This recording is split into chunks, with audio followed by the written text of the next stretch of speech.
All righty, welcome to BenThere, episode 8. This is going to be a fun one, folks. I hope you're watching. I'm excited about this. We'll get to my guest in just a second, but here we are again. I just want to start off the show by thanking everybody for watching. This has been one hell of a ride. I can't stress this enough, and I kind of open every show saying this, but this was supposed to be just something fun. This was supposed to be something that got me through the quarantine and everything else. But 6,000 views later, this is insane, man. So those of you that are watching live right now, thank you. Those of you that are going to watch on the replay, thank you. The one thing I want to make sure we stress real quick is that I do have the YouTube channel is alive and well as well. So if you're watching, you're either watching us on Facebook Live or you're watching us on the YouTube channel. The YouTube channel, by the way, make sure you subscribe. You'll get notifications regarding not only the show, but everything I do in terms of my writing and everything else. So it is BenThere. That's the YouTube channel. So please make sure you subscribe to that. We're trying to grow this little show. 6,000 views total in a matter of 2 months. That was never supposed to be the thing, but hey, I'll take it. You know, this was supposed to be just a fun little thing. So, but anyway, thank you all for watching. I'm obviously Ben, and we're gonna talk to my guest today about a lot of things. And we don't have a ton of time. I know he's a busy man. He's got some things to be at, so we're gonna kind of keep this one about an hour long. But feel free to chime in. Make sure you post some comments. Interact with us. That's the whole point of this. So just let me know. Type in any questions you have, because I have my list of questions, but I want you guys to chime in as well. That said, just a reminder, the show concept started off and stayed the same. It's about people. You know, I am a big fan of people. Growing up the way I did, grew up overseas. Those of you that know me personally know that. Those of you that haven't gotten to know me over the years, you know that too. But this show was designed to be an outlet for those of us that have grown up overseas or outside of our passport country, also known as TCKs, third culture kids. We grew up a little different, but not better, not worse. It's just our story.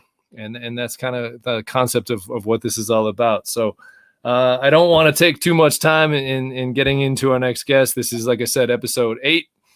I hope you're watching live, but if not, you're watching on replay. Mr. Cavar, we're going to talk about real quick. I've known Daniel Cavar for a few years now, and I can tell you first off, he's a badass. Let's just get that out of the way right away. He's going to talk in just a second, but I want to make sure I introduce him properly. This one's a little different. If you've been watching consistently, you know that most of my guests so far have had a connection to me and how I grew up. And they're going to continue that. Debbie Krieger, I believe, is up next. I'm looking at my calendar right now. Yeah, Debbie Krieger's up next. Dotto, you have no idea who she is, but don't worry about that. So, but those of you that grew up overseas the way I did, and even if you're a little bit older, you'll definitely know who Debbie Krieger is, and I'm excited about that. But today the focus kind of switches. You know, like I said in the intro, this is about TCKs, folks that have grown up outside either their birth country or their passport country. My guest today was actually born in Yugoslavia, the former Yugoslavia. He and his family were forced to leave the country once war broke out, seeking shelter and a better life. The Cavars became refugees in Germany for six years before moving to the United States in 1999.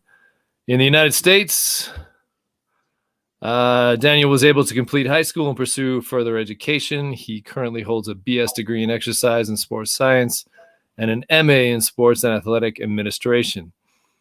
In August, Daniel will be starting his doctoral degree, PhD, in psychology with an emphasis on performance psychology. Daniel has worked, and this is actually how I got to know him. Daniel and I worked together for a couple of years. But Daniel has worked as a PE teacher at St. John the Baptist Middle School in Draper, Utah, the last 5 years, and has been an academy director for the Utah Soccer Alliance for Youth Soccer Club. He's also affiliated with the Olympic Soccer Development Program here in the state of Utah. He currently lives in Daybreak, Utah, with his badass and fantastic wife, let's just say that, Jessica, and their 2 kids, Bentley and Dominic. So without further ado, I know we're kind of on a time crunch, brother, but I just wanted to make sure we got that right. Welcome to the show. I know you as Dado. Most people know, I guess Mr. Cavar, those students that you and I have both shared. But welcome to the show, brother. How you doing? Thank you for having me, Ben. I'm doing great. How about yourself? I'm good. It's every day's a Sunday. That's the way I've been saying it, right? So and cheers. Yeah. Cheers. Yeah, right. Yeah. So I told, by the way, those of you that are watching, told Dado and Daniel here that this isn't water in our cups, but it's all good, man. Welcome to the show. Anything goes. So he's a good one. But I usually start these off, Daniel. I'm going to call you Dado because I know you as Dado, right? So everybody knows me like that. Everybody knows you as Dado, right? You're kind of a big wig in this town. But I want to start off. I kind of gave the brief, super short version of you and your life, and the reason I'm having you on, man. Obviously, you're a brother to me. We come from entirely different worlds, man. I'm born in the States, but I grew up overseas. Yet we're both what we call TCKs, third culture kids, and it's probably a term that you're not very familiar with here. But realistically, I mean, your story is so damn amazing, man. I had to have you on, but thank you. We're going to talk about a lot of stuff today in a short amount of time, and I want to make sure I get all this right too, so the people listening can truly be as fascinated as I am about your story. But you were born in the former Yugoslavia. You ended up a refugee in Germany. You came to the States in 1999. We're going to get into all that, but I want to be quiet for a minute, man. I want you to tell the people let's just talk since basically, I don't even know. We're going to get into details here in a minute, but let's say the last 20 years, what has Dado been up to? I mean, you know, 1999, I guess, was 20 years. So let's push it back for you. You're a little different. Let's push it back 25 years. All right. Tell me your story that the last 25 years, just in about a minute or two, just kind of recap the story before we get into detailed questions, man. Yeah, absolutely. Obviously, my name is Daniel Cavar, and I go by Dado. I was born in a beautiful country, by the name of Yugoslavia. I have 2 sisters. I have a twin sister. Everything was fine one day, till I woke up with a detonation. Our main bridge that connects Croatia and now these days Bosnia and Herzegovina. It was awful. It's a memory that I will never probably lose again. It will always be stuck in my head, in my heart. Obviously, I lived in war for about 2 years as a young kid. And then through guarantee papers, I entered Sweden. It's like type of Red Cross where they send us the guarantee papers to leave the war zone. We left and we're actually driving, and then we drove to Germany, and my father had a friend, and then we ended up staying in Germany. So I've been to Sweden. My family is still in Sweden, but we lived there. And then after the war was over, we stayed as refugees in Germany. I played soccer, competitive. I went to school. And once the war was over, the German population said, if you're a refugee and, you're on certain status, you would have to go back. Obviously, we didn't have a home to go back to. It was ground zero. And through IOM, a Catholic organization, my family and we came to the United States. But we did have the option to, choose either Australia, Canada, US. We had some friends that we followed over here. And living in the US, I went to school, graduated, obviously high school, got my bachelor's degree done, my master's degree. I've been coaching soccer here competitively since 2009. And I love it. I have a beautiful wife that's a cancer patient at the moment, but she's beating it, and we're going to the fullest. I have 2 children, Bentley, age of 10, and Dominic, age of 6. And here I am. This is my house. I've been there a few times, brother. Yeah, that's awesome, man. And I'm so glad you kind of touched on every one of those topics. You and I are going to be talking about a lot. As I said in kind of the intro, you're a different cat, man. You're somebody, I should say, that everybody that I've had on the show so far has had a connection to me, aside from one. He was one of the reasons I started this show. He lives in Jakarta. He's a little that stuff, but so far, and this is the whole point of the show, I want to expand, right? So I didn't ever want to just to be some, people that I knew growing up with and all that. Don't get me wrong, there will be plenty of those people, because as it's my show, right? It's kind of nice that I get to pick and choose who gets to come on here. But hey, look at this. I just want you to see. You can see the screen, right? Look at your buddy. Look at your buddy right there. Josh Flores, man. Welcome. That's a good dude right there. In case you don't know who that is, he worked with us for a couple of years as well. So, but your story is so different and unique, mainly because my parents. The reason I ended up overseas, and the reason I knew so many people that ended up overseas as third culture kids, as TCKs, they were either in the business world, which my dad was. They were either in the education world, which kind of goes hand in hand with who you are personally now. But there are just so many reasons people end up outside their passport country or outside their birth country. Your story is kind of the... obviously you did, but it's for a different reason. That's not necessarily normality.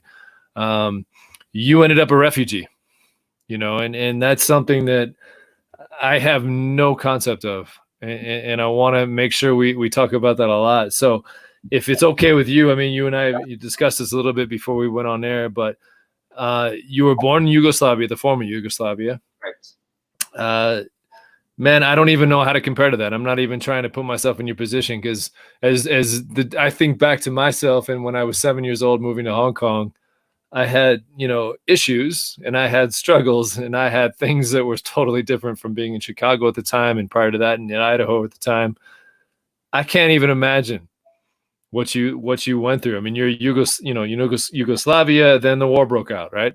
Yes, and if you could, and I'm going to be quiet here in a minute, and the reason I want to be quiet is so your exact details of your story gets told. But what do you remember about that? I mean, you were fairly young, right? Yeah, I was 8 years old when all that happened. And, I Ben, to be honest with you, I remember it like it was this morning. Yeah. And that's exactly what I was getting to. If you could, and before, I'm going to shut up here in a minute, I promise, man, because this is all about you. It's not about me. But if you could tell the people watching, if you could tell myself, because this is such an extraordinary story. This is something that I hope people really cling to and watch and listen to the words that you speak, because this isn't normal. When I talk TCKs, I'd say probably 90% of us don't have this story. 90% of us have we were either business brats or missionary brats or military brats, or so many things that took our comfort of our living in our home country and moving us abroad or moving us to somewhere else. Yours wasn't that. It wasn't comfort. Yeah. So if you could step back to go forward, I just have a couple questions laid out here, but if you could tell us, what you remember about the former Yugoslavia before the war broke out and during the war, obviously, and what got you to Germany. And we'll talk about that after the fact. But if you can tell us things that, in terms of remembering Yugoslavia, what your life was like back then, your feelings, the history, because I want people, I taught history at SDAS, right? Or St. John the Baptist, right? So I'm a big history nerd, but if you could tell us the history and exactly what happened to your country, your homeland, I should say. And then talk about your parents, your family, any stories that you want to share, man. This is your thing. So I wanted to get that out of the way. I'm quiet now. It's all you. All right. Like I said again, I mean, I was born in former Yugoslavia. Now, when you separate the countries, you have, Bosnia and Herzegovina, you have Croatia, you have Slovenia, Macedonia, Montenegro, and it used to be one beautiful country, man. All people were living together until one day. Personally, my background as far as my family, my father is a Croat, born in Croatia, lived in Croatia for a long time. My mother is Orthodox, Serbian Orthodox that was born in Bosnia. And well, not born in Bosnia, born in former Yugoslavia. We were all born in former Yugoslavia, but now it's all different countries, all different mixes. It was awesome, man. Back in the day, we had a President Tito, that was running the country, and then eventually, when he passed away, things kind of started to break away. Everybody wanted to have a peace, and everything was happening until that one morning. I was 8 years old. I remember I had a friend that was sleeping over. They lived in a completely different city, and we felt the detonation. It's like, how we had the earthquakes here in Utah, and it wakes you up and you don't know what's going on. It's like that. My father was at work. My mother was at home. My father came back and, said, kids, go inside the room. We stayed inside the room. And I remember him talking to my mother saying that, that the bridge was disconnected, that divides the border between Bosnia and Croatia. And there was body parts being seen over the trees on the ground. How old were you? 8 years old. Okay. 8 years old. And anyways, we stayed there for about a day or two. And then, a neighbor came over and said, Ivica, that's my father's name. You're a great person. You've been in this neighborhood for a long period of time. And, the neighborhood that I specifically lived in, majority of the people, as far as their culture and religion, were Muslims. And the gentleman was a Muslim as well. And he was flat honest, said, Ivica, you need to leave this place. You should not be looking at anything here. Pack your family and go. And anyway, so what we did, the friend that was staying in my house, we left to his house, which is another town, probably about 30 kilometers away. And my dad dropped us off. My mom, I have two sisters, I have an older sister and a twin sister. We stayed there, and he went back. And Dad was gone a couple of days. We didn't have any idea where he was. He obviously, went, to pick up the stuff, our passports, our belongings, clothes, everything. I mean, we just left. We had nothing, I remember a lot of detonations, literally within probably a day or two. We're getting bombed. We were getting shot at. In the sky at night, you would see lightning bullets flying around. And you were 8 years old. 8 years old. People were, coming with, I'm not sure how you call them, but it's like, they're like semi trucks, but for the military, trying to mobilize people to go to the front lines and fight. And my father, he was a commander in the former Yugoslavian army back in the days too. And, he, was highly appreciated in the city. They were looking for him, but my father didn't want to go and fight. So I remember, them coming, and I remember my father hiding in the closets, hiding around the house, anywhere not to go to war, because it's very extremely difficult, with my mother being an Orthodox or Serbian Orthodox, we couldn't go to the Croatian side. I mean, you could, but they will look at you a different way. My father being Catholic and being a Croatian, couldn't go to the other side. And as far as Bosnia, where I'm going to get to my next point, where my grandma lived, which was our next move that we went to, it was something that not every child want to see in their life and experience in their life. I kind of compare it to like this COVID situation that we have here now. I know I have friends in Singapore. They lived. They said that their COVID situation was completely shut down. They couldn't get out of the house. I know Singapore well. My parents live there, and I've been there many times, brother. So you're speaking my language now. So go ahead. In the same neighborhood, and like I always tell kids, and I tell my friends, this is okay. A big part of my life was being locked up. In almost 1.5, 2 years in war, not being able to go outside. And when you go outside, we play games like, who's gonna find the biggest piece of scrap metal. That person wins the game. Wow. It was awful, man. We would sometimes spend 5, 6, 7 hours a day in the basement locked up, grenades flying over us, bombs. no food, man. Parents going 5 kilometers one day, walking 5 kilometers the other way to give us food or to try to feed us children, and everything is in powder. You get milk in powder, you get a flour, you get eggs, everything is in powder. And then what they do, they shut the water off in the city. So a lot of times you could not even be fed because it's considered as torture,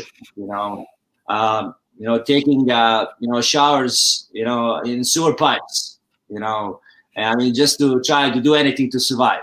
And then, it was, we were fortunate enough that my father is a Croat and, he had friends in the Croatian military. And what happened is that we were able to get some papers to get out of the war zone after that certain period. And then we ended up in the capital city of Croatia, in Zagreb, where all my father's family is. We stayed there for about a year. My father used to work in the Red Cross. Then we established a connection with his sister that lives in Sweden.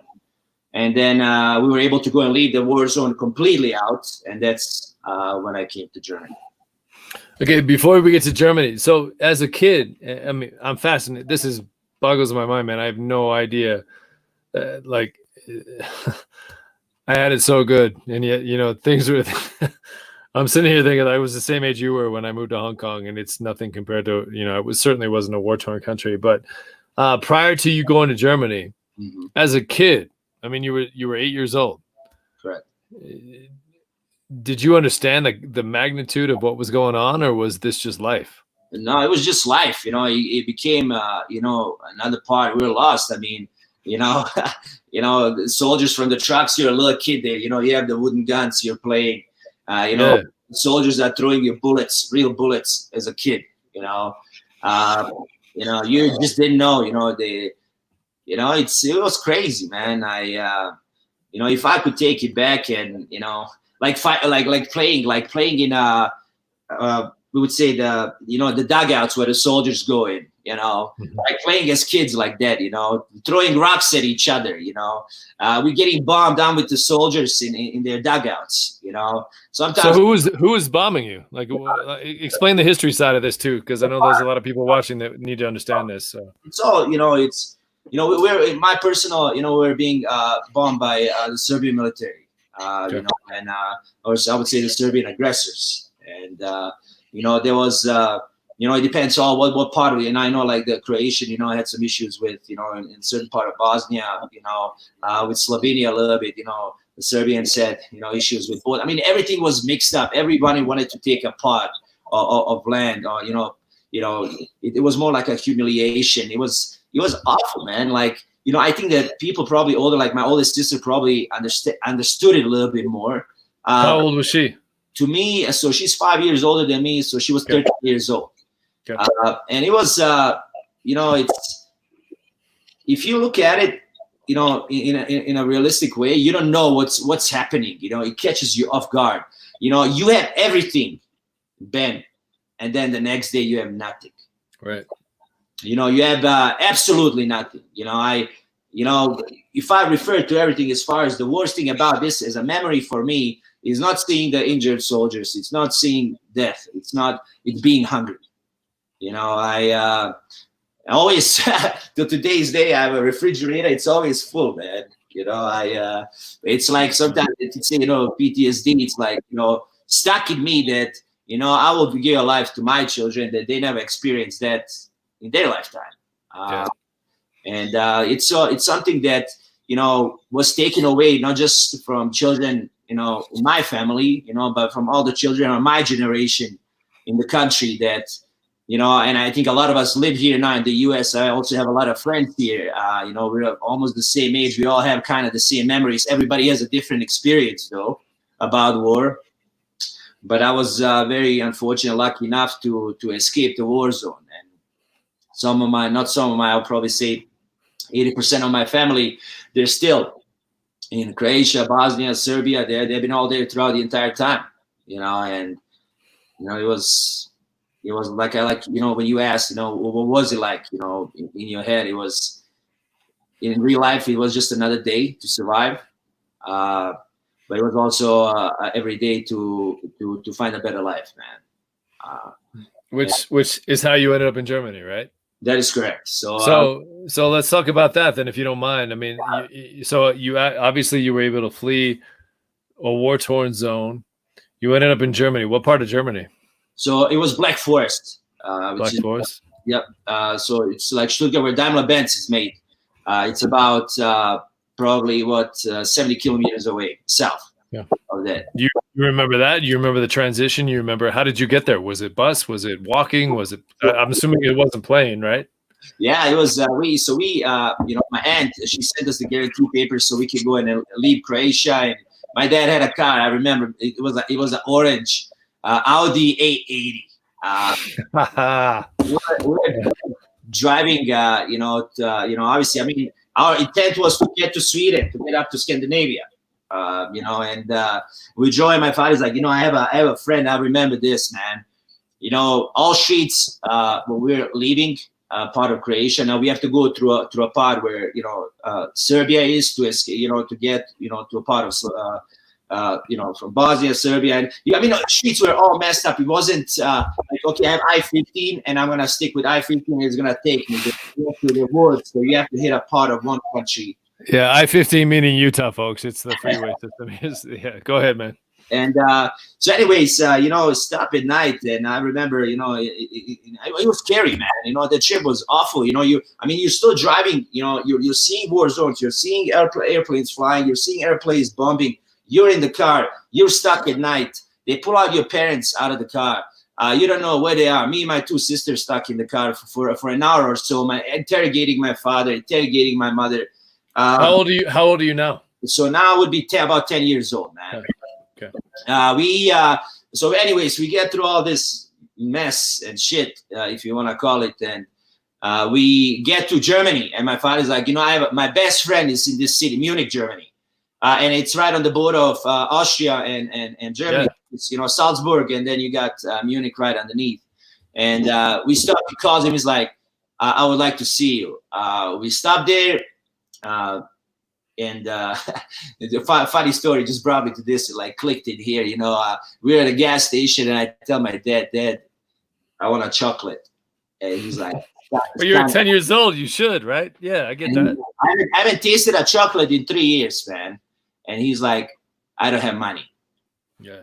And, anyway, so we go to the guy's house, and we meet him. My father, he tells up in Sweden, a lot of people are on welfare. They're really having a hard time surviving, as far as you living in a better economy. And I think, Germany has been always pretty well known for that. You can stay here, and we'll see if you can seek refugee status for you guys. And anyways, we ended up staying. We stayed at his house for about a week or two. And then my godfather also stayed in Stuttgart, which is the city where Mercedes-Benz is made. Well, it's Sindelfingen is where it is, but it's like 5-6 kilometers away from the big city. And then what we did, we found out, obviously I'm Catholic, and I ended up going. They took us to a monastery, like a Catholic, where the school, church, right, and everything. And it was just in Germany. In Germany, yes. Yeah. There was refugees, within, from the same country around. There was Sudanese people, there was Somalis, there was Burma, and all other countries, and we literally lived all in one package. As far as the life in Germany, it's beautiful, man. I would always say, if I could possibly go back and live somewhere again, that would be the place. It was Black Forest. Obviously, you're living in the middle of forest. You can go inside, during the middle of the day, and it's dark. Fresh air, German beer, German. And I was, before I came to America, I was 16 years old, and tasting the beer and stuff in Germany, it's like another, culture. There's an age restriction, but I remember we win a cup, and next thing you know, they give the Stiefel, the big boot. The coach puts beer inside, and not one kid drinks, but we pass it around. Well, let me stop you real quick. So I'm just trying to get your age down. So you were 10 when you ended up in Germany, and how long were you in Germany? 6 years? Correct, man. So I came here to America when I was 16 years old. 15. Okay, so if you, I don't know if you can see it or not, but there's some questions coming in, and I just want to make sure we answer these questions. Ironically, it's my mom. Mom, how are you? Yeah, she knows about you. I've talked to her about you before. So she says in the first 2 years while being locked up or a refugee, did you have any access to schooling, and how did you learn German/English? No, so when I was, when I was in war, man, I didn't go to school at all till I went probably the last year in Croatia. I think I went there for a year at school. Okay. And then when the whole time you were in Germany, you're not in school? No. When I was in Germany, I was in school. But when I in war, Croatia. There was in Croatia. I moved from Croatia. I lived there where my parents' family is. I lived there for about a year. I did go to school, and then when I came to Germany, then I started school. Yes. Okay. With I'm assuming other refugees, right? Because you weren't the only guy in the same boat here. So exactly. Yeah. But I did not speak any languages. I had to learn everything from scratch, both obviously German and English. In Germany, they taught us a little bit of English, mostly like singing songs, and stuff. I know when I came to, I could say, hi, my name is Daniel, where I'm from, how old am I? But like to communicate, So if I'm hearing you right, you were 10 when you got to Germany. And then you obviously had 2 sisters, is that what you said? Yes. You have a twin? I do. Her name Dude, I've known you 3 years. I had no idea about this. You didn't know that? Oh my. No. She's here in Utah as well? Yeah, she's actually just here in Daybreak with me. We're not far. No, that's awesome, man. That's why I do these shows, man. I learn more about my friends than I should probably, but yeah, I had no idea. That's awesome. So is there an older sister or younger sister? Yes, older sister. So my twin sister lives here, and then I have an older sister. She lives in North Salt Lake. So my family, my mother, father, and us 3, we are all here in Utah. We're separated. Which actually brings me to, so we're done with Germany now. You were, and I'm not belittling any at all, because the refugee status, and you were 10 to 16, and what were your parents doing in the refugee community before you came to the States? What was their life like? It was awful, man. My mother, we, as I say, we're considered upper class. She was the type of woman that would have fur coats, foxes around her neck. To going and cleaning toilets, father, being a very successful, businessman and very well known also in the city too, for his efforts and everything that he has given, to the community around him. Going and I remember him telling me days he's in the mud up to the waist, working construction, just trying to do anything. I mean, he was. I would say, working under the table. It's probably a better word to say. He was not a lot that they could do for us, but they did enough to help us survive and help us get the best life possible that we could get as kids in the camp. Do you remember any stories or friendships or anything like that you, specifically speaking from the refugee? I mean, were you in a camp? Where were you? So in the city, it's Heiligenbrunn. It's called. It was nuns, priests, and then on the opposite side it was asylum. It was called the asylum camp, right? People trying to steal asylum to live in Germany. I mean, it was a mixture. I mean, it was beautiful, man. Like I had tons of friends. It was the culture, learning from people from Iran, learning from people from Iraq, Nigeria, Congo. I mean, all over the place. Turkey. Having German friends, me being a soccer player and playing for a high competitive club, learning the German culture and them adapting me like their own. It was something that I'll never forget. I wish, as much as I love them, I'm American now, man. As much as I love this country is. We'll get to that. We'll get to that in a minute, man. But yeah, go ahead. But it's like, it was a great childhood. Like, for me, it was like right now I'm working for my own children. You can, this like little COVID experience, what they're going through. It's like how I felt, especially my daughter, that's, she kind of is in that age that like, she doesn't know what's going on. Yeah. She does, but like, she doesn't feel it where we adults, we feel that. And I think the perspective of as far as seeing the life was probably more difficult for my mom and dad than ourselves. Absolutely. I mean, these were highly successful people, and then they end up in a refugee camp, right? The blink of an eye, they end up in a refugee camp. So I can't even fathom, man. And I'm sure most people watching and listening to this can't even fathom either. Um, let's talk about, okay, so that's Germany. How'd your sisters do? Were they same as you, or how did that work out? My sister Natasha, my twin sister, she was also highly involved in sports. She was doing track. She was actually really well known in Germany as well. As one of the top, I don't know, probably say 25 athletes. Sister Ivana, which is my older sister, she was always in sports, mostly education. I love her to death. Even though I have a twin sister, I'm more closer probably with my older sister than my twin. She'll probably kill me after she was. Yeah. But I am, happy, and I think we all had a great life. It was hard, leaving the friends and everything that we built. That was the hardest part for me about all this. You coming, from one place to another place. It's like, yeah, meet friends in war. It's some type of safety. Now you're gone. You go to next country. You meet friends, gone. Go to Germany, meet friends, live there for years, gone. It's like there was always something gone. There was no consistency in life, that I would say. But I'm extremely proud, man, that it turned out this way, and I'm here. Well, you brought it up, and so I'm gonna go with this. Do you any chance with modern technology, which has been a blessing for me personally? I get it, man. You say goodbye to so many people as a TCK, as third culture kid, and we're gonna get into that in a minute.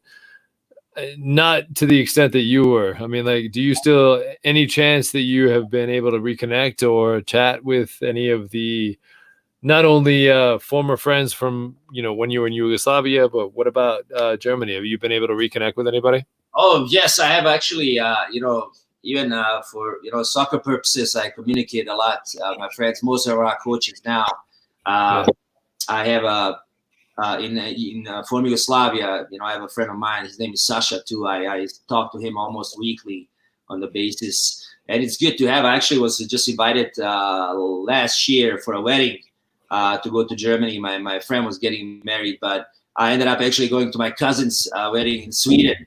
It was around the same time frame, so I couldn't be on both places at the same time. Right. But yes, the connection is still there, and I'm very grateful for that. That's awesome, man. That's one of the beauties of technology, for all the negative side of it. But it's been able, like you, someone like you, like me too. I've been able to reconnect with people that I knew when I was 8 years old in Hong Kong. But again, not about me today, man. It's about you. And my mind is right. So it's we're only halfway through this. It's I know you have to be somewhere, so I'm going to try to push this along. My mom will call me if I'm late. Okay, good. But let's okay, so we've talked about Yugoslavia, the former Yugoslavia. We've talked about your experience in a war-torn country, and I can't even fathom. I mean, we have our issues here in the States, and we have disagreements, and we have issues. Yet luckily we've never come to that concept of where I can even try to fathom what you went through as an 8-year-old. When I was an 8-year-old, I was sitting in a classroom in Hong Kong. My biggest thing was I went from Idaho to Chicago for a few years to Hong Kong. I wasn't dodging bullets. I wasn't dodging bombs, man. So this is amazing. So you went from Yugoslavia, the former Yugoslavia, to Germany as a refugee. Let's talk about your trip to the States. How did you end up in the U.S. and more, I guess the fact that you're here, and this is how I got to know you. How did you end up in Utah? So we, as I mentioned, when the war was over, in former Yugoslavia, all people that were, not citizens but requesting asylum, and there was no progress there, they were asked to go back, right?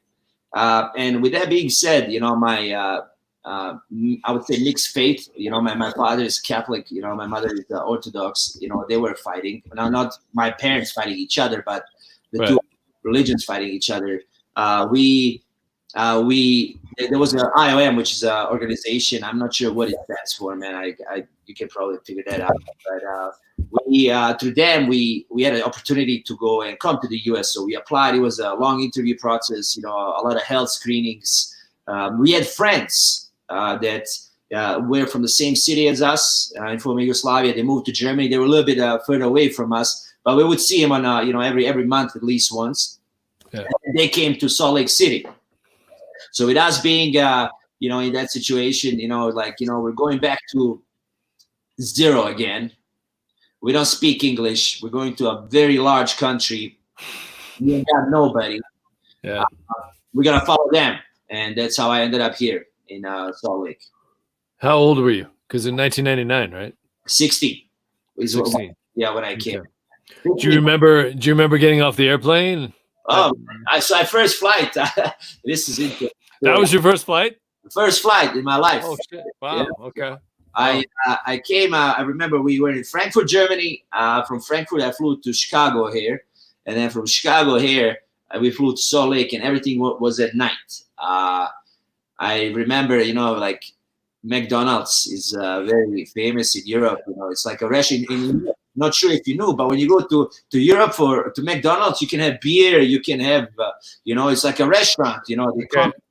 I got to stop you real quick. I hope you. I don't even know if you know this. My dad. The reason we ended up overseas, my dad was in the corporate side of McDonald's, so I totally get McDonald's. Go ahead. Yeah. So I get it. You got it, man. Yeah, I get it. It was crazy, man. I came at night. I flew into Salt Lake, and you see all the lights. It's big. Everything's so huge, man. Compared to when we flew out and we came in, and where I lived, it's like wow. And then I woke up the next day and I walked out, and I was like, where did I go? Yeah. Where'd you end up living? Like, where did they put you right away? So first night when we came, it was up in Sugar House, by kind of in the area of Highland High School, I believe. Hold on. Do you see that? Highland Rams. Highland Rams. You know this. I'm the head baseball coach there. So go ahead. You are? Yeah, we talked about it. I know that, man. Yeah. I got it, but in last November. Yeah. I love it, man. Yeah. Now. But anyways, so I came, and so literally, if you because I went to Highland High School my first year. If you go up east, there's a McDonald's again. I know exactly where it is. Yeah. Apartments right on the left side underneath. That's where they put us. They put us in the basement. Wow. We came in, and I was always a little bit taller. And I look, and I can only see half, lights, and then ground all the way. And my dad looks at us like this, like, why? My father is like, I should have just went back to the country. Didn't have anything. Really? Yep. We there was no sheets on the bed. In the refrigerator was like eggs. So when you ended up getting here, that's boggles my mind. But I can't even imagine. But did your dad have a job? Like, how did that? How does that work? What happened there? We had nothing. We had this thing called I-94. It's a little card, literally with a staple. Your picture is stapled to it. There is no. And a stamp over it, so it makes sure that people don't change it, And we came here, with pretty much, first day when I landed here, I had an I-94 card and a social security number in an envelope, right? So I still came as a refugee over here to the U.S., but it was more like, I know that some people certain cultures, they have to wait here 10 years before they can do something, right? So after a year, I was able to go a year or two, I'm not sure at that time, it was long time ago. You could get your green card, where you could then after like 5 years, I think, then you could go and become a citizen. So my father, my mother had no jobs, nothing. We had welfare. We had I remember, what was it called? They were like stamps they give you when you come, like food stamps, like coupons, right? They go and tell you can buy this, you can buy that. Nothing, man. But it was, how I looked at it, it was a blessing, man. This is probably the first time in my life when I stepped in Chicago here that I felt freedom. It's so funny, and I'm not trying to overstep you by any means, but it's so funny because you talked about McDonald's, and that was my dad was the corporate side. We ended up in Chicago as a kid before we moved overseas. So it's like in a small way, I'm like looking at your stuff. Yeah. I get it. Like, not at all. I don't understand like what you went through by any means. I'm not trying to belittle that at all.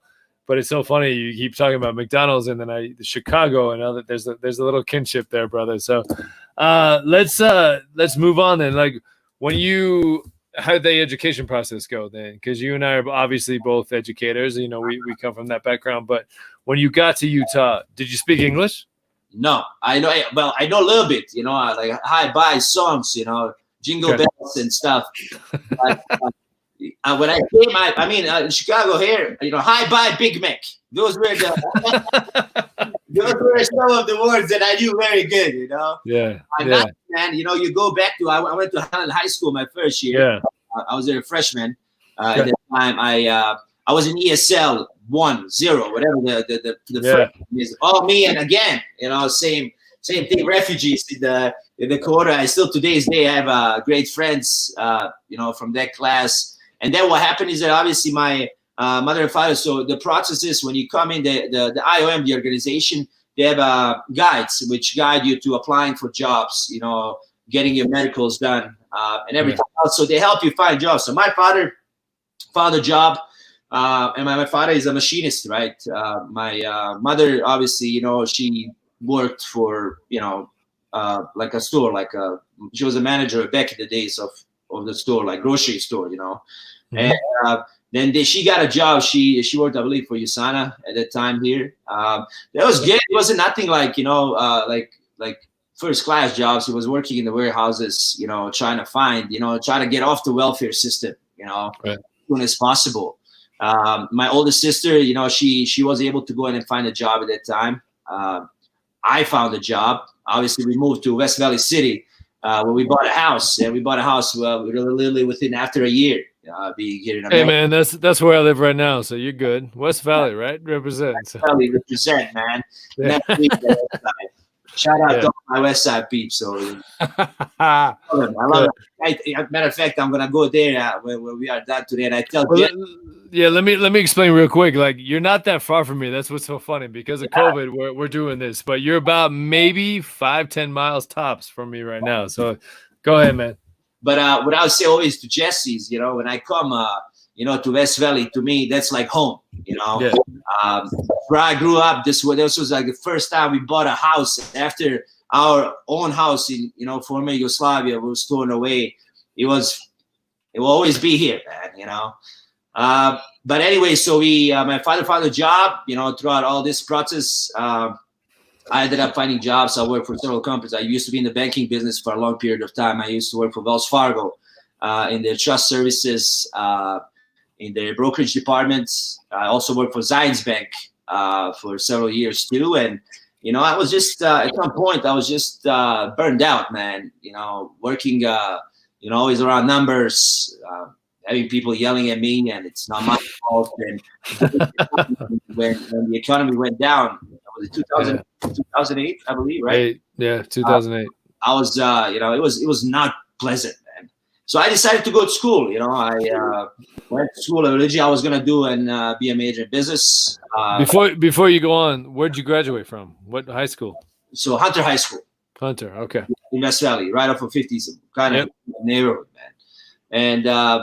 And then I went to obviously University of Utah. And APU, I graduated with exercise and sports science, and then I went to Gonzaga University. Masters, it was an online program / I had to spend some time. You know, obviously I had family, you know, to take care of.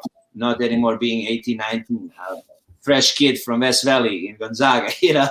But it was good. And then you know, I started you know, switching my style. I started doing some substitute teaching for Juan Diego Catholic High School. I wasn't a teacher there, and then I opened up in Park City at Weileman School of Discovery, a charter school, to be a PE teacher. So I applied, and you know, I worked there for about a year. And then with all that, and how I kind of came with the affiliation of Juan Diego is I played at Juan Diego. Obviously, I'm a soccer player too, and I played at Juan Diego Catholic High School against Salt Reds. It was a semi-professional team here in Utah. And I like escaping Germany, man, and not escaping Germany, leaving Germany, and coming in, you know, your faith. I was an altar boy, you know, for all the years that I was in Germany, And coming here and missing that part of faith I wasn't aware. I wasn't aware that I could go to a Catholic church. That it was so big. I was lost, man. Because you take that seriously. You're devout Catholic, right? Yeah. That's awesome. I with all this, I've been in Juan Diego. I'm playing a soccer match, and I looked around, and the bell rings, right? And I look at myself, and that was like way before. That was like when I was working for a bank. I said, I'm gonna work here one day. Mm-hmm. And with all this now, it comes to my mind is like, okay, I'm substitute teaching. I got called for something. It's like being called, by God for a mission, man. To substitute teaching, I was a, soccer coach at Juan Diego Catholic High School too. This is kind of how it led me to the job, because a friend of mine, a dear friend of mine, Mariah Funkhauser, and I'm pretty sure you probably know her too, Ben. She's a teacher at school. Yeah, I know her. Great person, love her to death. Came in and said, there's a job posting for a PE teacher, and also at that time, Vice Principal Chris Patron. There was a Juan Diego, a beautiful lady as well, beautiful soul of a person. And I applied, and my friend Jim Marcosian was the principal at that time. I know Jim. Yeah. Great guy. He offered me the opportunity, and I've been there now. This is my 5th year. It's awesome, man. And we're gonna get into that in just a little bit, so you can kind of go off on that. But let's talk before we do. Let's talk language and cultural issues. When you first came to the States, you said you spoke a little bit of English, but not much, right? Correct. So, in terms of language and cultural issues that you experience, and that's part of just being a TCK, part of being a third culture kid. No matter how you ended up in the States, do you have stories? What was the hardest thing that you had to adapt to? I think the hardest thing that I have really had to adapt to, man, is the law. The law. But it's you're coming. You've been in Europe before? Yeah. France. I've been in France, Italy, a little bit of Germany, but yeah. Oh yeah, okay, that makes sense. I know you went to Italy last year, correct? Yeah. My honeymoon was in Italy. So yeah. Perfect, man. And so you know how people live over there. Everything is relaxed. You can go to work, you come back, you drink coffee with neighbors and stuff, and that everything's so strict here. Like we're at that age, you're not limited. Like I was 16 years old. We would go and we go in Europe, not really a bar, but you go hang out with your soccer club's members that I play on the first team. Teenagers, out with them and stuff. And it was just, that wasn't there, man. Obviously not having a car at the moment, getting around, taking buses was also difficult. Here in America, everything's so spread out, everything's so large, everything's so big that I couldn't get, if I always call somebody, for example. Language barrier was also extremely difficult, especially when I was looking from a point to like finding jobs, getting to an interview. If you want something good, a little bit of a better job, they want you to know language, and you can't do that. Did you have any issues as a teenager? Like, how does that work? Because I was born here. I'm American by passport and birth, but like someone like you, like when you came to the States, was it an issue getting a job as a teenager? Because how did that work? It was good, man. I think economy at that point was good, man. Like I said again, I know that maybe it's just me. I was never into like, if I'm gonna work, I'm gonna learn something and to get a good go and no offense to anybody, but to go and work and make sentences and stuff, I don't think that's just for me, helping out people in the neighborhood, especially like people that I know, they will always pay me some extra too on the side. Especially people from my country, because there's a really large population here in Salt Lake City from former Yugoslavia. So, do type jobs like that. As far as finding friends and stuff, I have great friends from all over, West Valley, different cultures, people from my country as well. That part was probably the easiest, man. Do adapt. Yeah, no, I get that. So usually when I start these shows, I talk about concept of home. I ask people where they view home as, right? You're a guy that started off in the former Yugoslavia. You ended up as a refugee in Europe or in Germany. you ended up in the USA. So let me ask you this deep question, brother. Like, in terms of your head and your status right now, where is home for you? My home is right here, man. I would not give this country up for anything in my life. As I said before, I sometimes, as an educator, as and what I see, not just there in my club and everything. Sometimes some of us tend to go and lose their pride, But this is the first time, like I said again, when I landed at Chicago here, that I felt freedom. That I didn't have any more weight on my back, that I could go get a job.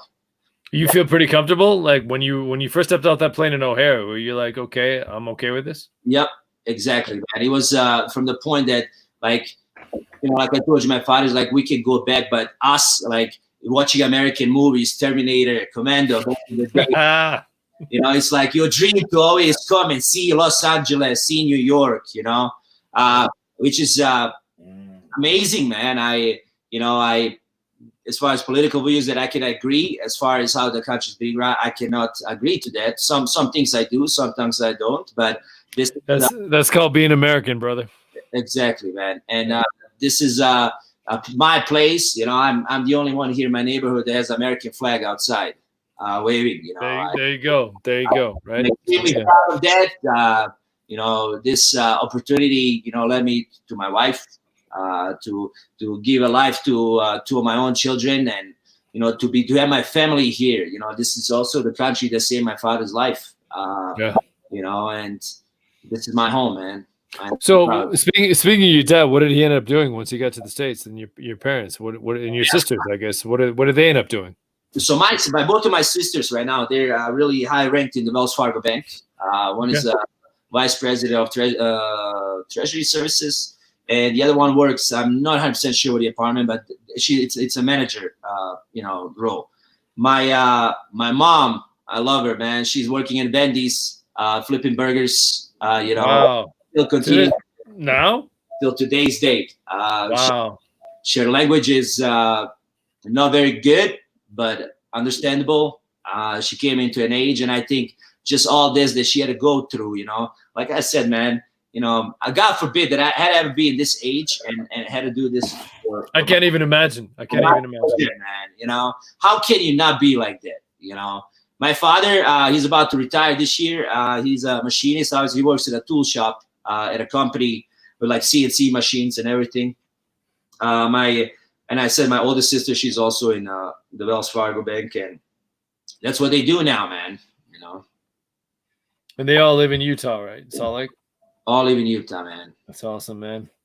Well, we're gonna shift here. This should be a little more relaxing because, man, I don't even know what to say. Like, I've known you and I know these stories, and it's still still. You and your family and everybody else. Well, let me just go off track here a little bit because I had no intention of talking about this. But last year when the World Cup was happening, my favorite memory of you, right? I sat right where you're sitting. Dotto invited me over to watch the Croatia in the World Cup final. Yeah, we should have. But no, man, I don't admire isn't even the right word. I don't even know how to like. I don't even. We'll think about the word in here a little bit. But I want to come on and move on. We talked about the World Cup, and that's kind of obviously. I know you. You're a soccer guy. The love of soccer, I'm going to guess, stems from being European. You obviously, right? Is that fair to say? It's in the blood. It's in high school if you don't play soccer. Let's put it that way. Yeah, football, footy, right? Footy. Yeah. Football. Let's make sure we say that right. It's not just soccer, it's footy. But that's your passion, brother. And you are to soccer or football as I am to baseball. So I totally understand that. Let's talk about that as a player, and then obviously you've moved into coaching, and I want to make sure people understand exactly what you do in terms of coaching. But let's talk about your career as a player. Where did it obviously start overseas, but then when you came to the States, did you play? You played in high school, you played in college. How did that work? I did, man.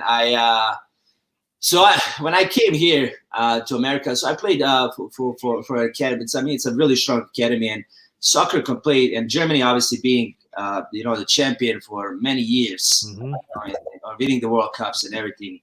No matter where you play, it's always competitive. Played there. Then I came to the United States. I played for Hunter High School.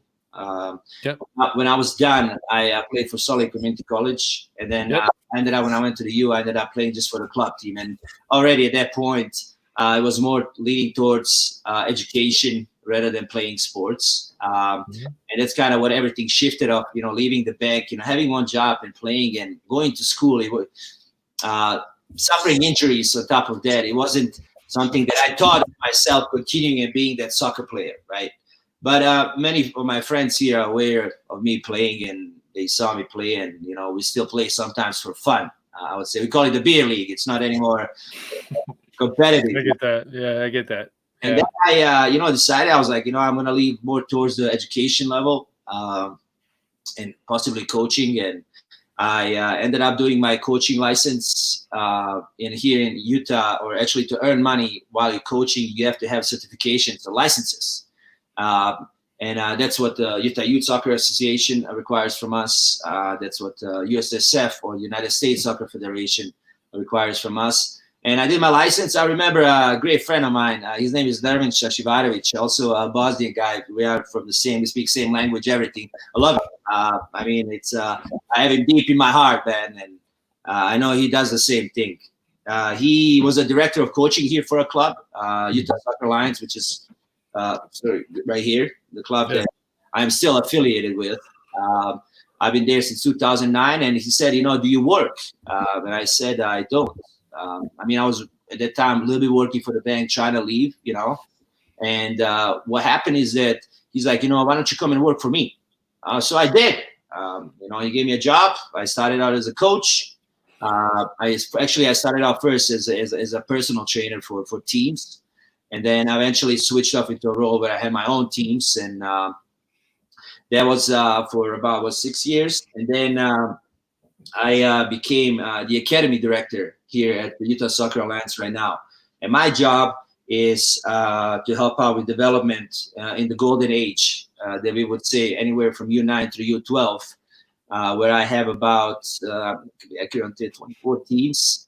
I have about, 10 to 15 coaches that I'm managing. And also not only throughout, making sure that the soccer is running the proper way, also making sure that we develop young athletes the proper way to help our society. Soccer, as you said before, has been a big part of my life. It's a beautiful game. Well, it's been your one constant, right? Through all your issues with living in former Yugoslavia to Germany to the U.S., that's been your one constant, if you want to look at it that way, right? Correct. Yes, absolutely, man. And it always followed, and it's still following me. I said, no matter how hard it is, man, I don't think I can escape this soccer. And you've been with me with soccer matches many times before now. So I have, man. It's a beautiful game, man. It's a lot of it's, and it's specifically fairly new here in the U.S. I think there is still a lot of development that needs to be done. We got 375 million people that live. And we cannot qualify for a World Cup. So the question is why? And that's my job, to help out these young athletes, the coaches, send them the proper path, and see if we can get something done, man. That's awesome. So I want to tap into that in just a little bit, but I don't know. You can see the screen right now, right? Yes. Okay, so my Sean McKeon is a guy I've had on the show. He's a great guy. I grew up with him overseas. He and I have known each other 30 plus years, but it looks like he's got a connection to Croatia as well and Yugoslavia as well. It says he's visited. I'm going to butcher this name, so my apologies. Dubrovnik. Dubrovnik. Good job. Yeah, are you aware of that? Of course. Game of Thrones.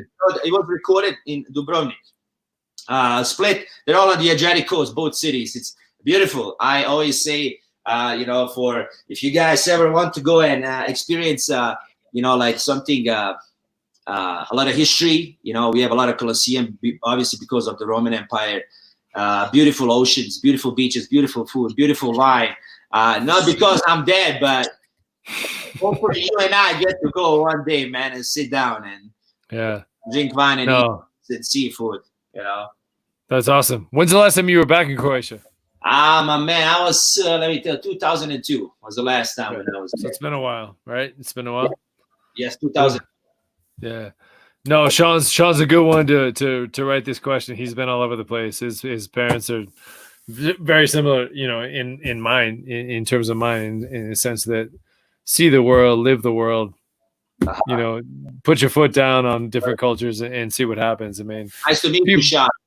Yeah, Sean's a good dude, man. I've known him since we were sixth graders back in the day. So, no, he's a good one. He's been on the show, so I don't know if you watched his episode, but his was the one that unfortunately my Wi-Fi kicked out and it sucked. But I'll have him on again because I owe it to him first of all. But yeah, no, he's a guy that's traveled the world and probably I'm assuming so. Sean loves your story right now, man. He's just one of those guys. So. But let's talk about. We talked about soccer and the fact that you obviously you've coached every level, basically. If I'm hearing that right, you played at basically every level, and then obviously you're one of the, you know, the picture that I posted of you. You are part of the USA Team Developmental League, right? Is that fair to say? Is that so? It's the Olympic Development Program here in Utah, which consists of different regions. So, you know, we are in a certain region, and then what we do, we take the top players, for example, in an age group. Let's say this year I was with the 2003, and I was with my dear friend Nerman. We were both the staff coaches. So we take the top, 18 players, 22 players, and we train them for like 6 months, and then we take them to ODP championships where we play like teams from California, like not teams from California, like the California State team, you know, Nevada State team. Yeah. You end up in a group. But then also I coach with my good friend Patrick Rennie. He's our technical director in the club at USA right now. I love that guy to death as well, man. Guy has given me a lot of courage in life. When it was the hardest, he was there, you know, pushing me and even helping me always further educate myself as a coach.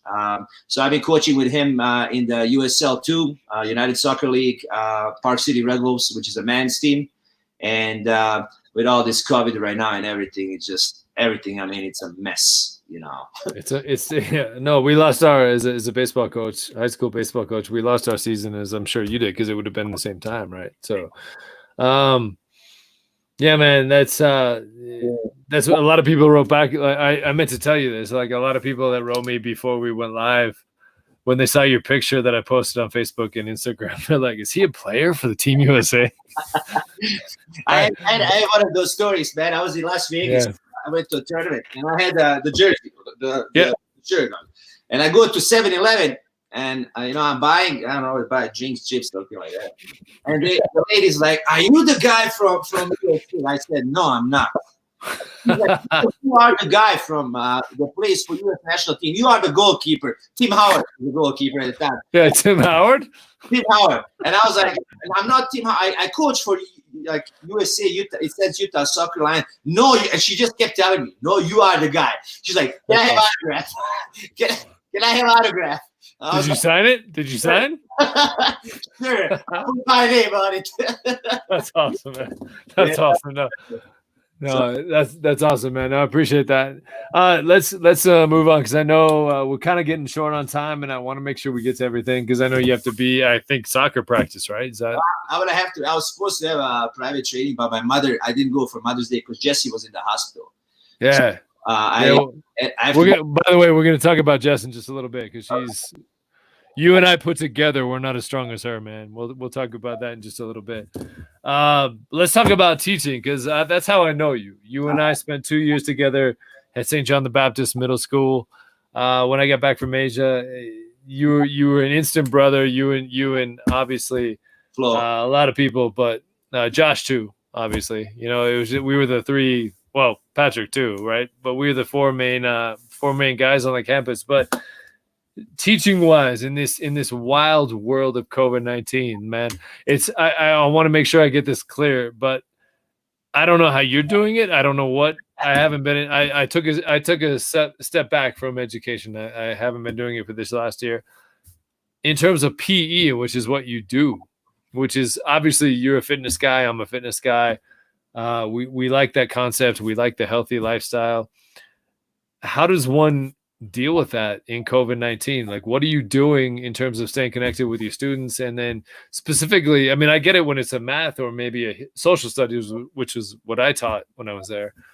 I get all that, like how you connect with your kids and whatnot. But in terms of a PE standpoint, how are you dealing with this in COVID-19? Oh my man, it's like playing soccer over the computer. That's what it feels like.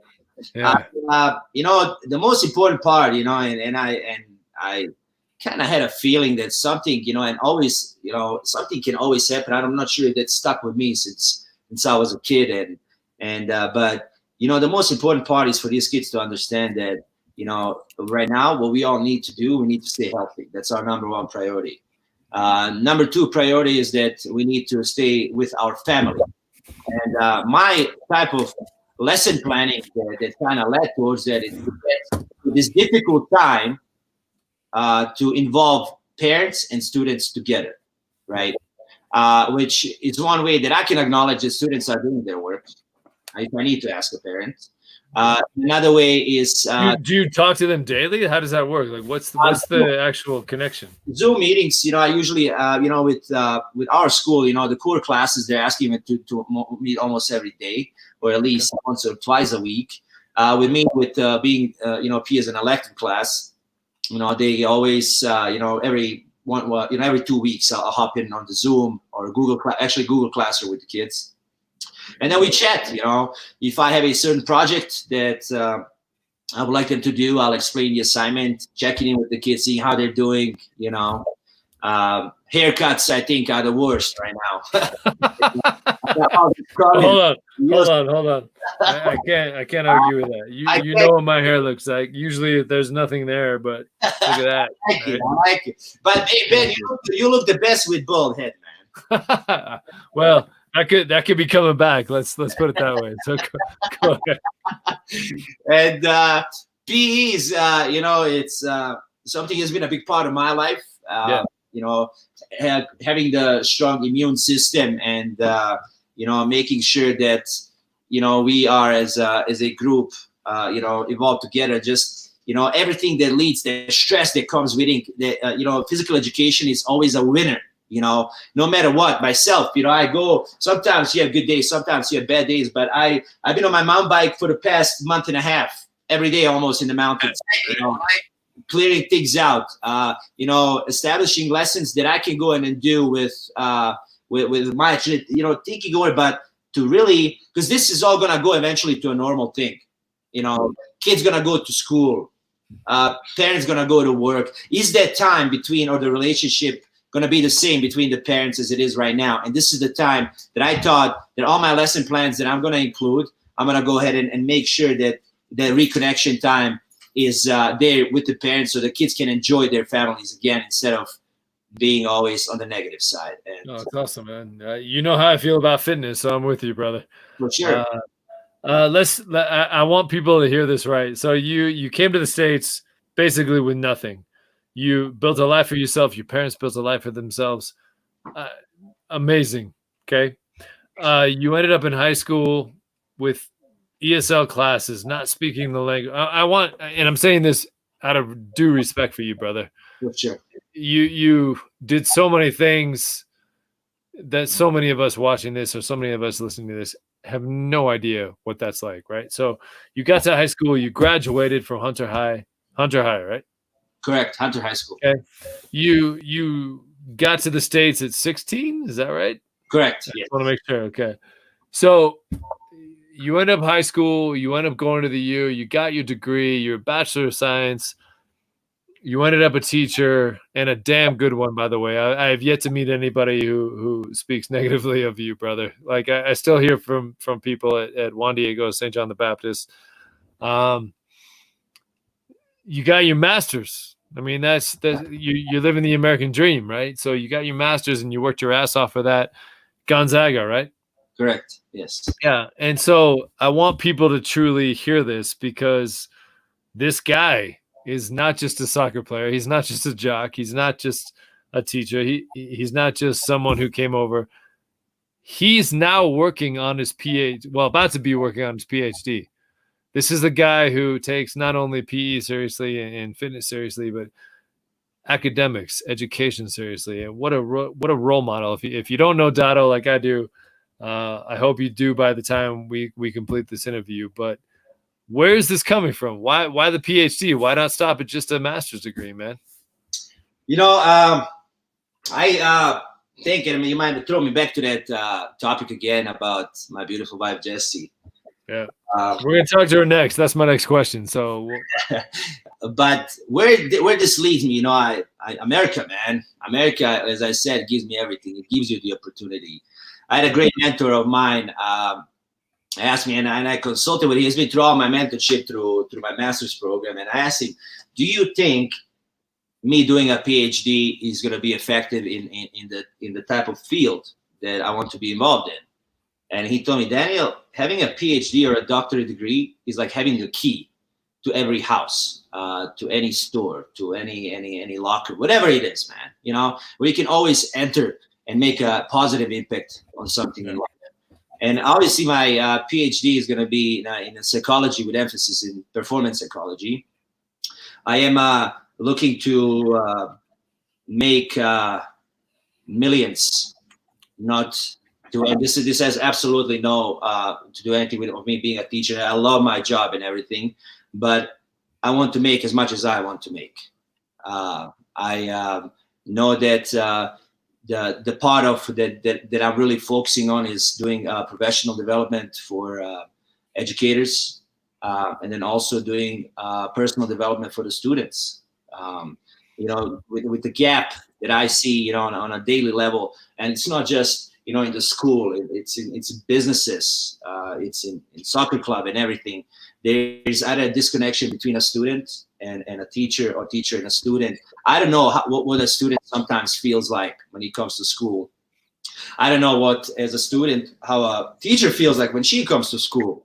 Yeah. And I want to make a change in our society, especially specifically in our future, because our youth is the future. It's not anymore, me, you, or our parents or somebody. It's the young kids that are coming up. And I think through that specific program, obviously, performance enhancement, I would like to further educate myself on how I can make a difference or a change in our society. That's awesome, man. And I respect you. I told you before we went live, man, you're kind of one of my inspirations, because I'm thinking about going back myself ironically in that psychology department. So I want to talk. And this may be the hardest one for you. I mean, you're a guy who survived a war. You're a guy who survived being a refugee. You're a guy who survived moving to the U.S. with little English. I know you, brother. I know you, and I know this is probably the one that takes you down more than anything. Takes you down in a positive way, because your love for your wife, your love for your two beautiful kids who I've met all of them. Jess, I want to give me a second to say this. I've never, I can't even imagine being you, brother. She is such. Yeah, you got me right. You know me, right? We're similar in so many ways. So, but your wife is the epitome of strength. She, in case and I want you to specify this in just a second, but because I'd probably get it wrong. Your wife is battling and has battled cancer for the last few years. She is an amazing person, first of all. I want to make sure people understand that. She's an amazing person who happens to be a cancer survivor and cancer fighter still to this day. Having said that, your kids have been to hell and back because of that. You have been to hell and back because of that. And more importantly, Jess has been to hell and back because of that. I want to make sure we focus on her for a minute. I want to open this up for you to talk about your beautiful wife and your beautiful kids, man. So go ahead. Oh my! It's okay to cry, by the way. I like it, man. I got you. Jessie, Jessie's my blessing. I always call. She's been a big blessing in my life. Jessie's originally from San Diego, California. Her and I met in Park City. And the crazy story is that, we got engaged. I proposed to her after 6 weeks, because I know that she is the rock that I always wanted to be, that I wanted to build a future, that I wanted to build a life with. Anyways, we ended up getting married. We have Tell us how you got married, brother. I know the story, but tell the people. All right, here's a good one. So I go to to Las Vegas for a tournament, and Jesse and I are engaged. And Jesse and I went to an Italian restaurant. I can't recall the name, but it's a good restaurant. And we're having wine, we're eating food, having fun, just having a good time. And we were on Las Vegas Boulevard, and she's like, "What are we gonna do now?" And I was like, "Let's get married." She's like, I said, "Let's get married." So anyway, so we're going to I call, where are we gonna get married? You can only find the chapels, Yeah. One, no. Second one, I had to give Jesse the phone. Call. You keep calling. Blah blah. One is open, and it's open on Ogden Avenue, in the biggest hood in Las Vegas. It's a street below Fremont Street, but it's like on the east side, so it's like in the dark. Anyways, I'm in my BMW. I park so like the street is behind me. In the street behind me, you see homeless people dealing drugs, everything. And anyways, we ended up getting married that night. Next day, it was such an awesome night. We went out dancing, we went gambling, and I was like, I have about an hour to sleep, and I have to go get to the soccer field. And I plug in my phone in the phone jack, but I never plugged the wire into the wall. So I grab the phone and I run out, right? And I run out and I start driving, and my phone is dead. I don't know how to get to the field, and I'm playing in the final with the kids. Anyways, I'm lost. Like, I haven't been in Vegas. Maybe maybe my third, fourth time that I was there. I have nothing. I know it's on that side. Like, it's on the west side somewhere. Anyways, I start driving, and somehow I figure I get to the field. And I get to the field and nobody's there.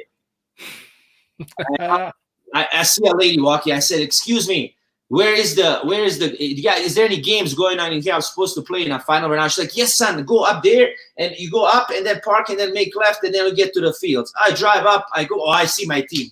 I'm running, and the referee is blowing the whistle to start. And I was like, I raised my hand. My assistant coach luckily was there. And I couldn't even reach or text him because my phone is dead. They didn't know where I was. And they're like, "Where are you?" They're yelling at me. And I was like, "I got married last night." They're like, "Hey!" The entire thing. It was a good story, man. And anyways, I've been not married for 10 years to Jessica Cavar. It's been it's been ups and downs, man. No ups and downs in love, right? How much we respect each other and how much time we want to spend with each other. It's ups and downs with her health.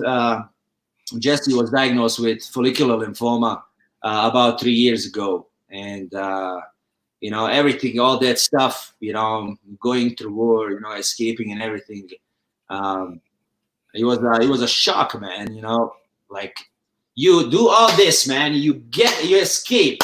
Your father was almost here to die. Your father survived. It's like it's a life that keeps going. And once you have everything, then you have nothing, man. And the only thing you have is faith and hope. Jesse, we were here. She did a round of treatments at Huntsville Cancer Institute. Her tumor is biggest tumor was in the mesentery area. Then it was about 13 centimeters in radius. We obviously have 2 little kids. We had no idea what to expect. I was having 2 jobs. She had a job. Everything was just, it was like emotion, like I would probably say like numb. Still today's day, so I have like numbness in my chest, in my heart, and I know most of us also do, and it comes naturally, it goes. But this was one type of like that never went away, Anyways, how we found out about all this, I went. She had some side aches down like in a lower abdomen area, and went to University of Utah here, Daybreak. There's a hospital, Yeah. And completely off of that, she had ovarian cyst. Completely off of that, they found out that her lymph nodes were enlarged. Then we went to Huntsman. They did a biopsy. They said it's follicular lymphoma, and it was like I remember I was driving my dad to Sweden, not to Sweden. I was driving to the airport so he could fly to Sweden, and I get a phone call, and I'm driving, and I swear I got to my father's house, and I got to the airport, and I didn't know how to come back home. We found out, obviously everybody found out. He was a heartbreaker, man. Kids, at that time, Bentley was little. They still had no idea what was going on. We did a round, that shrank the tumors a little bit. I mean, I took Jessica everywhere, to save a life. And a good friend of mine, Nermin, told me, he's like, if you want to save a life, if it takes for you to go to Kenya, to Africa to save a life, you're gonna do that, man. And that's what I want you to know. And she's been at the University of Washington. She did treatments up there, did a couple of surgeries, and then we came back, and she went to IMC. And in IMC, they told her that she has 3 to 12 months to live. When was that? How many years ago? It was about a year and a half ago. Okay. And and I remember it was crazy, man. It was like Jesse's driving on State Street, and they told us she's driving on State Street in one car because I had to come back from school, and I was in my other car. And we're driving, and she's looking through me in the window crying, man. I'm crying, she's crying. We're like, what the fuck? Excuse my language. You're fine, man. It's like anything goes on the show, brother. So you're good. Why is this happening? I just don't get it. Like, why all this? Like, confused, man. Like, how am I gonna tell my own kids now? How, she's, and then it's like, we gotta do something, man. This is not right. You're too young for this. Find a doctor. Find a doctor. How old was she? Jesse is now 36, close to 35, 34. Yeah, about 35. I think it was 34 and a half. And it was just, it was, as I said, it was a shock, don't know what to do. And we stayed at home, and I said, we got to figure out something. There must be a doctor somewhere. There must be. This is unreal. It's like, it's not there. I don't want to lose you. You mean everything to me, the world. And we found out, and Jessie is from San Diego, California, and she lived there for a long period of time. By the way, Jessie did her education. She graduated from University of London, so she spent time in Europe as well.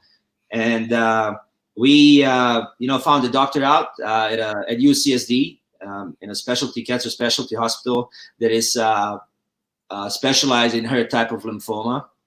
And we went, we left everything. It was going to be a battle, man. We're like, this is the doctor. They accepted the case. We came in, and I'm sitting in the room, and I was like, I hope not another doctor because sometimes you have doubts about these doctors. Even for example, myself, I want to be a doctor, but it's like I was in communication with doctors where it's just like you come in and you're like a piece of meat. You're just another patient, another somebody they're gonna hook up to a chemo and drain $30,000 in 4 hours down your veins, And I'm just sitting there. I remember, I hope this is not another one here, man, because this might be our last chance. And knock on the door, and a lady walks in with cowboy boots, and I'm like, this is her. Yeah. I always trust a chick in cowboy boots. It's all good. And we, sat down. She told us this is the story. She said it's very aggressive. It's growing. She's like, I don't know why is it so aggressive, but I can guarantee you a better life. This is gonna be the treatments. You're gonna have to stay here now. Now she has to stay there, and we are here with kids. I have jobs. I have everything. How am I gonna do this? Anyways, for about 6 months, Jessie was in San Diego. She was living at a motel. I couldn't afford to pay for a hotel or to have her stay anywhere. Even the friends and families that we have, it was like to go and be a burden on somebody else. I can't. Personally, myself, if I was a friend and another friend had to come, I wouldn't have any problems with that. Some of them did have a problem. And it was, it was hard, man. I would travel and you were there in school at that time. I would travel every weekend to San Diego to see Jessie. She would get rounds Monday, Tuesday, Wednesday, get a week off, Monday, Tuesday, Wednesday again. Not just myself. I want to thank to all the people that have been there. Josh Flores, Reader, they came. Reader was with me in Washington too. I mean, everybody, man. By the way, Patrick Reader. Even you at some point, and I were supposed to go and something.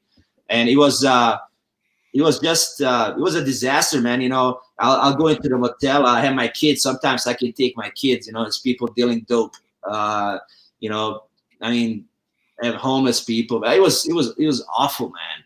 And then, after that was done, it said 6 months, we're going to do a scan and see how it reacted. And they did the scan, and Jessie was, in other words, you can say, dormant. So the cancer is not growing. Her tumor shrank from 13 centimeters to less than a millimeter. And awesome, we have to do that for 2 more years. It's been rough, man. I know how many tears I shed. When you have to explain to your daughter or your son where's mom, and you have to tell them what's going on, and you can't lie to them. They're smart too. They get it. They get it. Of course. And then there's, days like, my daughter's like, Dad, brush my hair. And I'm like, oh my God. Okay, come here. Brush your hair. She comes, one ponytail is here, the other one is back here, And, but you did it. But you did it, man. You did it. So. And not just myself, you guys were there for me too. I mean, everybody, even yourself. It's, I can't thank the world to all the people that have helped me. And it's a blessing, man. Without all of you guys, this would have been hard. And Jessie's alive. She's doing good. Everybody's happy. Kids are extremely happy. We are, she's still battling. So every 8 weeks we go to San Diego for a treatment. And then she just had a scan, like 2-3 weeks ago. I was actually in middle of COVID. I had to go and drive from here. That's another thing, right? Like go from a state that's okay to go to a state where it's not okay, Shit. It's crazy. Yeah. I stayed at Hilton Hotel 2-3 dead beaches are shut down, Ben. I mean, everything. It was literally everybody's wearing masks, gloves. People, are sleeping on the streets. It was sad, man. I was like, man, I can't wait to get back home. Yeah. But she's doing good. Knock on wood, man. She's still fighting with us. She got about a year left. It's gonna be crucial, to stay in this shape. But she's smiling every day. I wake up every day. I'm blessed, man, that I get to see daylight, and that's me, man. She is, as someone who knows her, I don't know her super well, but I know enough to say that she's a fighter, man. And you are too. So I just, thank you. You guys are amazing. So obviously, not to make this about me, it's about you. But if you ever need anything, you know that, right? So yeah, likewise, man. Yeah. So let's, dude. I know you got to get going, and I don't want to cut this short because I could talk to you. As I always say this, it's not a lie. I could talk to you people forever. So the way I usually sum this up, and you're a beer drinker. You're a guy that. You and I enjoy the alcoholic beverage from time to time. Oh, yes. The way, all right. The way I like to kind of end these shows, and there's no, precursor to this. It's not me feeding you a line, but I'm a beer guy. I'm a adult beverage guy. In terms of if you could take a step back and have a beer or a cocktail or anything with somebody either currently with us or someone who's no longer with us, who would it be and why? With us and somebody that's not with us, man. I would have to probably say, man, if does it have to be a person that I know or that I don't like? It's whatever you want, man. Whatever you want. I would have to say probably Kobe Bryant, man. Okay. It's funny. You're the second person who said that. So go ahead. Tell me why. That's growing up, man, I'm a big Laker fan too, and I love basketball, even though I love tennis too. Yeah, I love all sports. That's why I do this. I get it. Hey, man, just the person, and even all the, allegations that were, done against him, and what he turned out to be, and the story or the night when he went to mass, and he was with the priest, and he was Catholic too. I'm not sure if you knew that. I didn't know that till that leaked out. But yeah, go ahead. What he was, as far as an idol for the game that I grew up, and just the work ethic. That someday, and I never seen Kobe play live on TV, but always wanted to go and really experience after all this was over with, and with education and everything, to sit down, whatever, even maybe as a season ticket holder or something like that. I don't know where I'm going to end up, man, to talk to him and to have a drink. And I think my drink of choice will be Jameson Straight. And I just want to thank you for what he has done for the game, what he has done for his community as far as Los Angeles itself. And we all know, who he was, not when Michael Jordan said it perfectly. It's like, when he died, part of me died, and, I had friends that passed away. It's everything, but like, it hit me hard, man, Yeah. And that would have been surreal. It's surreal. Yeah. Strategy. Yeah. I was actually, my wife and I were out with a buddy of ours and his pregnant wife at the time. When that went down, we went to Sunday brunch with them, and we're sitting there just chatting life, and we look up on the TV screen. It was like, Kobe, done. Like, what? No, right? Like everybody else. And crazy. Yeah, crazy. I was never I'm not a Laker fan, obviously, but it hit me. I'm not even a Kobe fan, to the way you are. But yeah, man, life is short. And that's one thing that we are living proof of that. You are living proof of that, brother.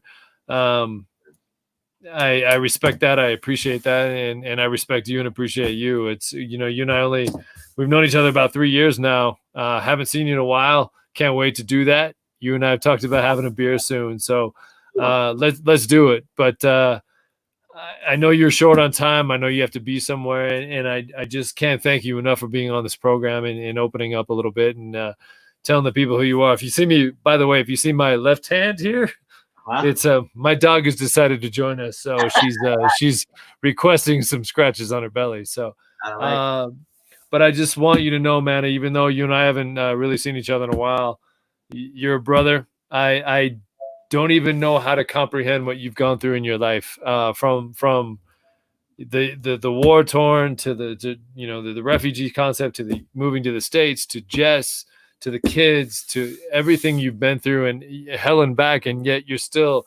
probably one of the most positive people I've ever met in my life. So I don't know how you do it. You're going to have to tell me. We're going to have beer sometime, and you're going to have to tell me how you keep that positive mentality, brother. But I just can't thank you enough for being a part of this program and showing people that life sucks sometimes. Shit's thrown at you left and right and up and down, and you still manage to maintain yourself and keep a positive attitude. That's one thing I've always respected the hell out of you for. We don't, we haven't worked together a ton in at least a year, but even when I knew you, you were one side of the building, I was at the other side of the building. We've met socially a few times, but the one thing I can tell you about Dotto is that truly he is one of the most positive people I've ever met in my life, and he has every reason to not be. So I want you to know that, brother. Right. Okay. And I'll never forget that time you invited me over to watch the World Cup. I didn't know what I was getting. I'm some American guy who barely likes soccer, and I'm sitting in with a bunch of Croatians. You remember that? That thing was out. This was out, man.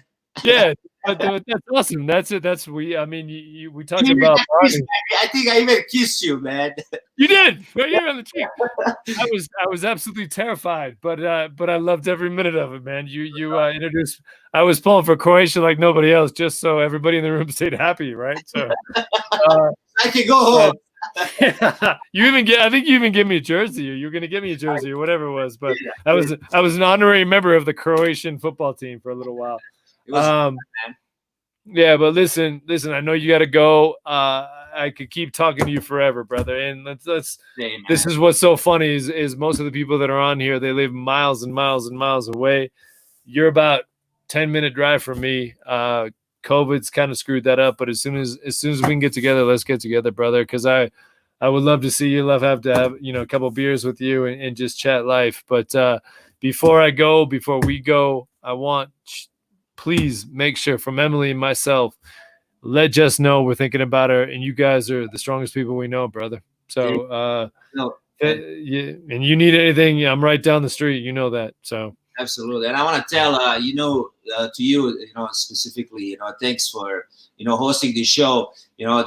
This show can open up a lot of eyes. Thank you, all of you guys, for watching. And know that when you wake up every morning, be blessed of what you have, because the next day it can be gone.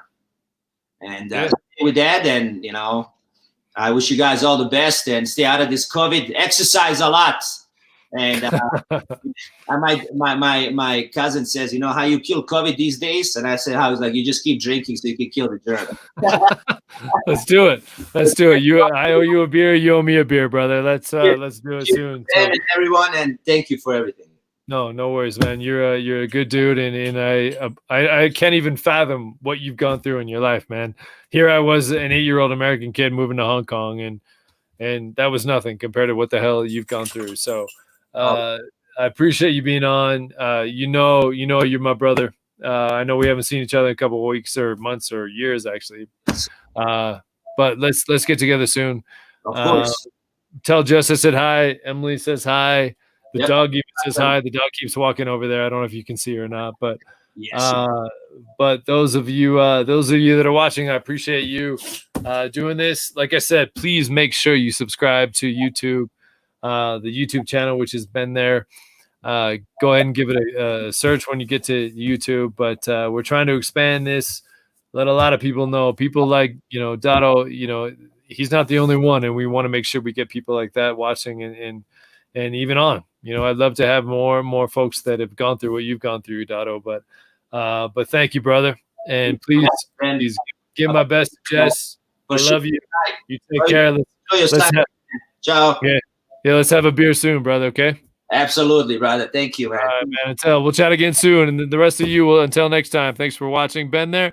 And this will be re-shown on Facebook here in a little bit. It'll also be re-shown on my blog, which is BenThere.org. And those of you that, again, if you're just watching right now, there's a new YouTube channel, BenThere. Please subscribe, and you'll be able to connect with any show we put on and any writings that I do. But again, our guest today, he's got to go. But Daniel Cavar and your family, everybody else, please stay safe, take care, and we'll talk to you soon. Ciao. All right, ciao, bud.